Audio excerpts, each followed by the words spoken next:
It's midnight, so get your favorite drink and cuddle up with your special friends because Pillow Talk is all about the grown and sexy. With two hosts, several lucky audience members, and the whole world watching, men and women get to really know each other, honestly, without filters, judgment, or apologies. Sure, it's on late, but we save the best for last. This section of Pillow Talk was brought to you by Epic Pleasures, your source for desirable kinky toys and fun.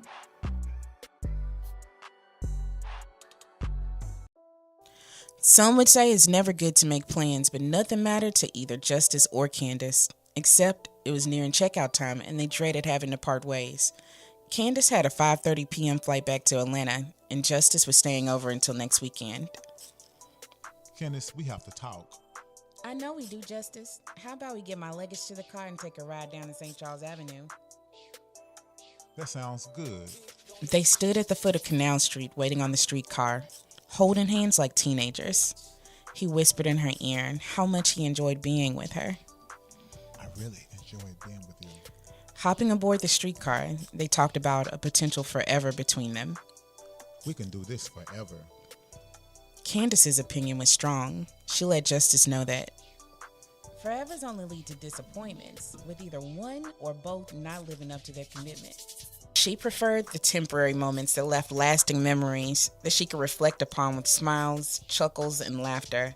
Without going into history and old baggage, she asked him to be patient and let things come and go at chance.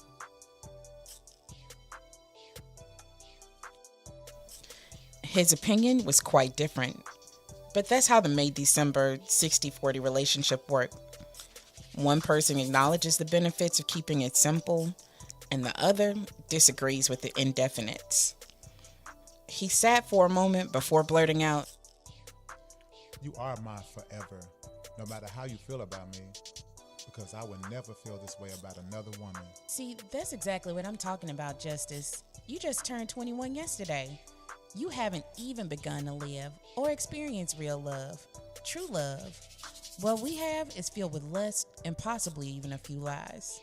I'm sure I haven't lied about anything. So what about Yvette? As her female intuition recalled the look on her face. We know next to nothing about each other. You actually know nothing about me. I would be lying to myself if I thought this could go any further than temporary moments of forbidden sin. And the worst lie you can tell is to yourself. Remember that. It'll carry you a long way.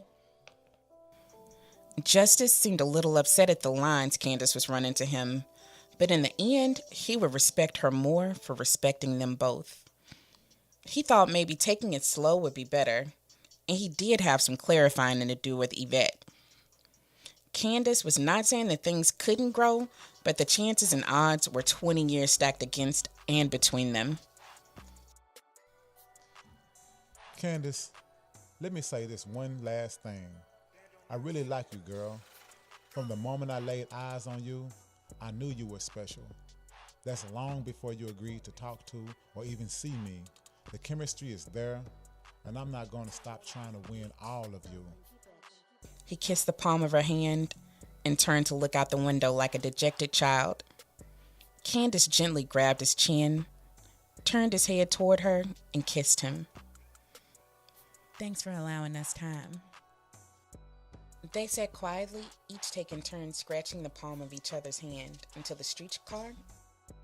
This is our stop. Don't you have to be at the airport? This'll only take a few minutes if we hurry. They jumped off the streetcar and ran across the street into the park. Justice worried about the time. He knew Candace needed to be on time for her flight and that Yvette would be calling back. Come on, Justice, stop daydreaming. We don't have all day. A little preoccupied with his thoughts, Justice put them to the side for a minute and ran behind Candace. He wrapped his arms around her waist to hug her from behind. You know you have a plane to catch. I know. Stop worrying. I remember coming to this park as a young girl, me and my mother. Well, I never left the steps. As a young boy, all I knew was the 17th. I grew up undercultured. In that case, I grew up overcultured. But that's not why I brought you here. I just wanted to share a spontaneous moment with my juvie. Oh, I'm your juvie now, huh? Right. You ever played catch, kiss, and get a little bit? Girl, you something serious. Well, if you can catch me, I'll give you a little going away present. Okay. She turned him around, placed his hands over his eyes, and told him to count backwards from 10. 10, 9, 8. Okay, here I come. Justice turned around. There was no catch, kiss, and get a little bit game. Candace was standing caught with her back against a huge oak tree with her dress over her naked pussy, awaiting his reaction. Her eyes met his, and in that moment, Justice looked around to make sure no one else could see what he was seeing. This beautiful woman bearing her soul to him in public, with the only thing separating them being space and opportunity. He was afraid and at first speechless. Then he stuttered the words, Candace, girl, you don't have to do this. "But I'm a big girl." Oh, really? You can handle this? "Really? I can handle anything you bring in my way." She assured him that she was a big girl and able to handle anything he dared to bring her way. The question remains, would he be ready? He professed she was his everything without knowing her insatiable appetite for male dominance. There was a reason she was all alone. He would soon find out that Candace was not the girl he expected. "Stop procrastinating. You gonna let her get a cold or what?" No. You're going to help her with the cold if you don't pull your dress down. She used her index finger to call him over. "Come closer. She's not gonna bite you." Hell if she ain't. This not my first go around with your pussy. She not only bites, she snap, crackles, and pops. I'm not gonna let you do this. Not even for the birds to see. I want you all to myself. "But I like doing that outside." He came closer as if to embrace her. Candace threw her hands up trying to ward off Justice's attempt to pull her dress down. The more he tugged, the feistier she got. Cocking her leg up, she said, "Okay, Justice, I surrender." Candace, you know I want some, but I want you more. I care about you, girl. I don't want you missing your plane fooling around with me in this park. "Hell, Justice, I'm hot. And if you could give me no water to extinguish this fire, then what is a girl to do?" Without exchanging any further word, Justice pulled up her dress and pressed her into the oak tree and rubbed the tip of his finger across her clit. He wanted to satisfy her. With her implication that he wasn't man enough, Justice grabbed Candace's hand and sat down quietly on a nearby bench, unzipped his pants, and waited for her to choose either straddle or sit. She chose to straddle the dick until Justice came. What he thought was submission for her turned out to be exactly what she wanted, to leave him with a lasting impression. She reached into her bra, pulled out a Kleenex, and patted her pussy dry and suggested, "Pull yourself together before we miss this streetcar." This section of Pillow Talk was brought to you by Epic Pleasures, available to keep you wet daily. Lifetime Love 22 at gmail.com. Epic Pleasures 903-916-2724.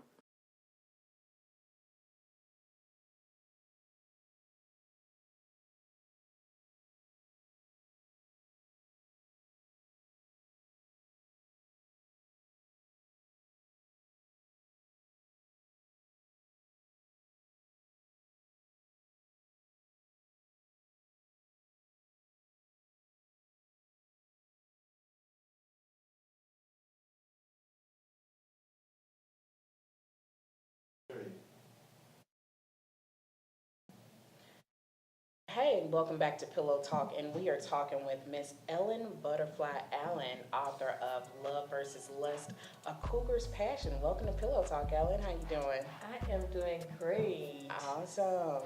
So, you are the author of that awesome piece of work we just read on the air. So, tell us a little bit about yourself. I'm a 3-time author. Melpomene Juvie, Love versus Lust, The Coolest Passion is my third published. And I loved everything about the book. Love everything. Yes. I am an older woman, so the storyline is about an older woman and a younger man. December, what we call December romance.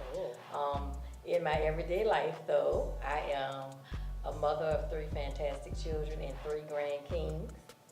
And I just enjoy living. Enjoy living. I can tell it really comes across in your work. Oh my God, I really enjoyed just that small excerpt. It is a draw in. So is this characteristic of the type of writing you typically do? What kind of writer would you call yourself? Actually, I'm a versatile writer. Mm-hmm. I write what I feel in the moment. Mm-hmm. My first book was basically a self-help book. Mm-hmm. It was at a time in my life when I was going through a transition from marriage to being kind of solo. Mm-hmm. And so it just helps people to realize that you need to regain your voice. You need to regain your dignity. You need to claim who you were once you've been at a place in your life where you feel like you were lost. My second book is a cookbook. And it's the 10th anniversary cookbook of Katrina. It's called Still Cooking Across the Canal, because I'm from the lower Ninth Ward where there was the most devastation after Hurricane Katrina. All right. And I love that book because it's a comfort. So my books to me are like transitioning. I went from being silent and not knowing what to do to finding comfort in what I do love doing, which is cooking. And then this third book brought me to living in the moment and accepting who I am as a woman, being okay with my sexuality, being okay with the fact that I love younger men versus men my age.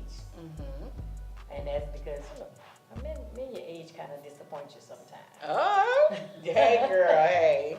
Hey girl, hey, I feel you. It's nothing like a young man with a strong back, you know what I'm saying? It's nothing like it. Right. So, what is your favorite character from this book? Who is that person? And who inspired that person, if it's like a real life type inspiration? Of course, the favorite character in there would be the quote-unquote Juvie. And it was inspired from just life and living life and finding true love, finding someone that loves you unconditionally. So tell us a little bit about Juvie. Who is Juvie? What is Juvie about? Melpomene Juvie is about the fact that an older woman was accosted by a younger man, and he pursued her vigorously until she gave in. And it started out as what we would say would be lust. And then it developed into more than that. The storyline goes where she's like, this was just supposed to be a booty call. I mean, that's all it was. And then it turned into this 14, 15-month love affair where when she met him, he was 23, but he was a virgin. So he had never been with another person. At least that's what she thought.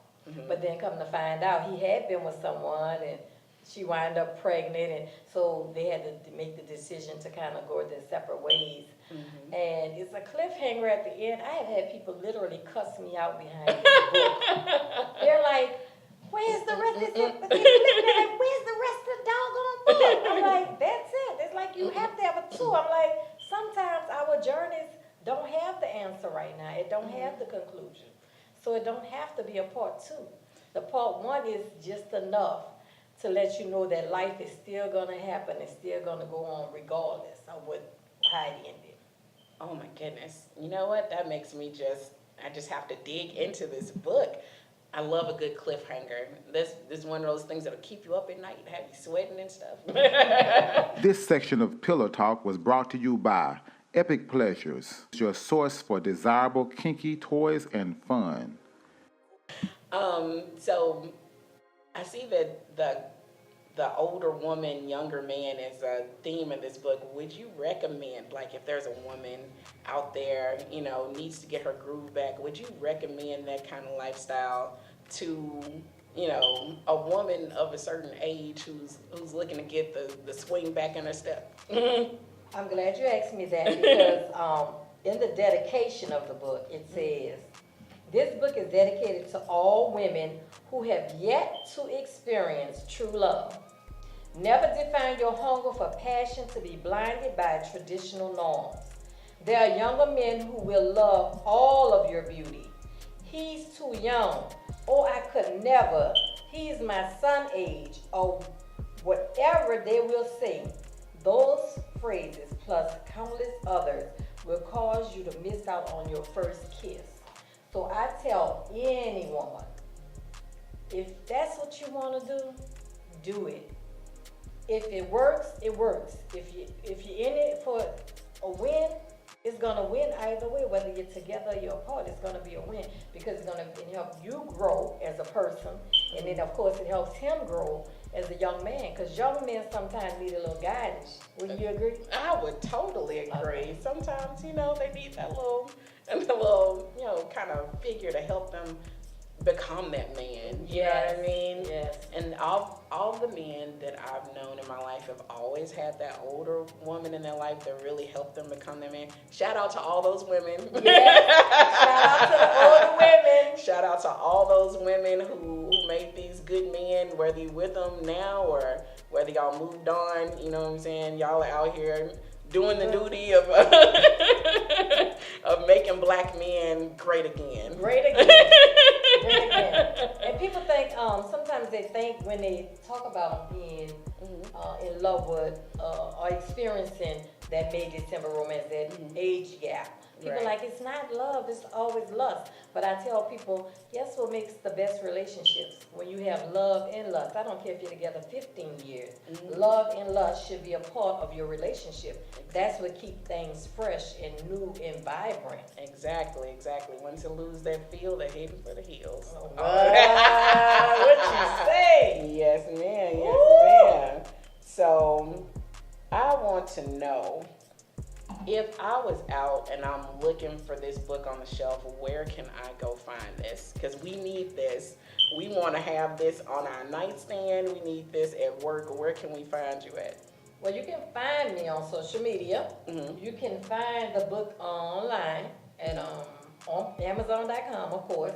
But of course, the best way to get the book is to holler at me. Holler at you Holler directly. at me. Direct sales are always the best sale. I feel you. Because I when I sign my books, I personalize every book to every person that I come. When I meet people, I come into contact with their spirit.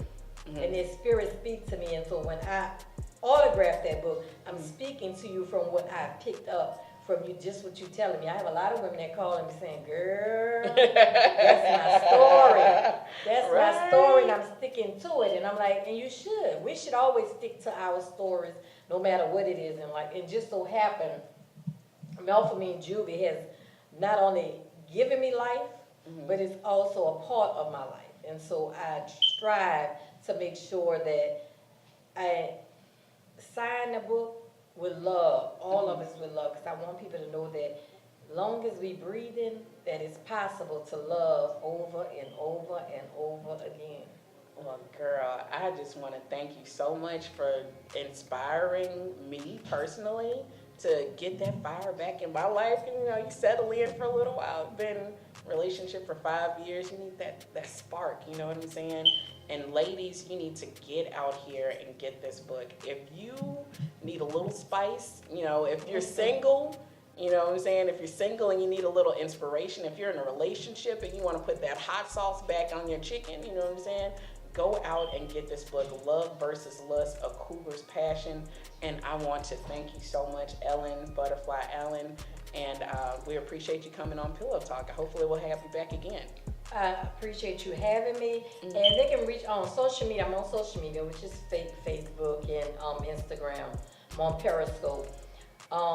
Everything is Butterfly with 2 Y's. If you put in Butterfly with 2 Y's, you should come across Ellen Butterfly Allen. I also have a new thing that I'm doing. It's called Butterfly's Creative Cafe, which is going to be a weekly show where people can tune in, and we just going to have some I guess I must pillow talk, but we're gonna have artistic things going on because I want people to come in. It's a creative cafe, so they may want to come in. They might be an artist. They might want to do some beats. We could sit together and we could just kind of create from wherever we are. But the best thing about my book is that is this new era of everything. I have Cash App. Everybody need to Cash App me. Everybody. Cash App. My Cash App tag is Butterfly Two Wise Business. Butterfly Two Wise Business. And as soon as you Cash App me, your book is in the mail the next day. I send you a tracking number. I am one of the most legitest people that you know. Because I hear a lot of people, there's this group I'm with, it's called Black Women. Networking. A lot of women say, you know what, people are just not authentic. Honey, I want everybody to read this book. So guess what? I'm sending you your book ASAP. Yes, ma'am. And I do appreciate you for having me on Pillow Talk. It has been amazing talking to you. Y'all, she really is one of the most real, authentic people. Like, you know what I'm saying? You can hit her up on Cash App, find her on Facebook, find her on Periscope. You know what I'm saying? She'll have just a good old conversation with you. She's going to be straight up, keep it real. Yes. And thank you so much once again for being on Pillow Talk. Y'all can find her contact information on our Facebook page. We'll link everything you need to get this book ASAP. You need it in your life. You need it in your life. Come get it in your life. Yes. This section of Pillow Talk was brought to you by Epic Pleasures, available to keep you wet daily. Lifetime Love 22 at gmail.com. Epic Pleasures 903-916-2724. Ladies and gentlemen, this has been Pillow Talk. Thank you for tuning in. Make sure to tune in next time and visit us online at www.facebook.com/Pillow Talk Book Club.